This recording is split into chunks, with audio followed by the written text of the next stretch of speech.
Год назад в результате несчастного случая жизнь 17-летнего Максима Гусина изменилась в одночасье.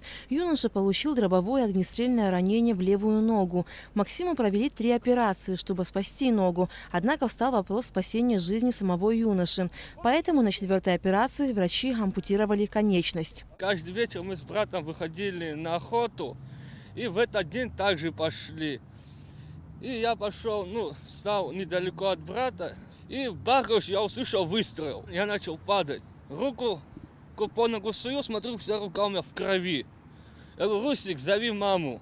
И я выключился. Очнулся уже в больнице. Врач говорит, нога начала чернеть, ее надо порезать. Благодаря культурно-благотворительному фонду «Ашана» и всем неравнодушным людям в Центре ортезирования «Ортез» в Ереване Максиму установили протез с гидравлическим коленным суставом и подвижной стопой. После этого юноша смог встать на обе ноги. К костылям очень долго привыкал, к протезу еще дольше. Я вообще ни ходить не мог, ни стоять на нем, вообще ничего я не мог на нем. А теперь потихоньку уже могу и стоять, и ходить уже на нем. Ранее установленный протез был временным. Сейчас Максиму необходим протез 4-й степени активности, чтобы юноша мог расти и развиваться, не чувствуя дискомфорта в ходьбе. Сейчас он тяжелый, неудобный, это чисто пробный.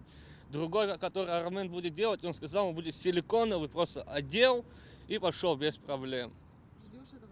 Очень сильно жду этого момента. Максима уже ждут в Ереване для проведения обследования и установления жизненно необходимого протеза. Стоимость лечения протеза составляет 555 тысяч рублей. Неподъемная сумма для многодетной семьи Гусиных. Это, получается, последняя возможность для фонда помочь мальчику, так как ему совсем скоро исполняется 18 лет. И это последняя возможность вместе с вами оказать ему помощь. Просим каждого внести свой вклад и поставить на ноги Максима. Пережитые трудности не сломили Максима, а наоборот закалили. Он очень жизнерадостный, открытый и дружелюбный. Его хобби – рыбалка, и по возможности все свое время он посвящает любимому занятию. После протезирования Максим мечтает найти работу и помогать своей семье. Мама юноши Светлана Гусина признается, что психологически ей было труднее смириться с тем, что ее сын лишился ноги. Он как-то легче к этому отнесся, чем я. И до сих пор даже это все перед глазами всплывает.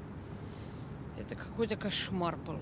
Изменить прошлое мы не в состоянии, но каждый из нас может сделать будущее Максима лучше, ведь он так сильно об этом мечтает. Помогите мне это стать нормальный, постоянный протез.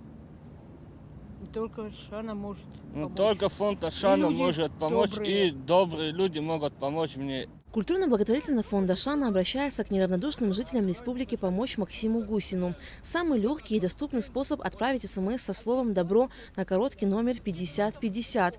О других способах пожертвований можно узнать на официальном сайте КБФ «Ашана». Алика Трапшира, Мукамки, Абхазское телевидение.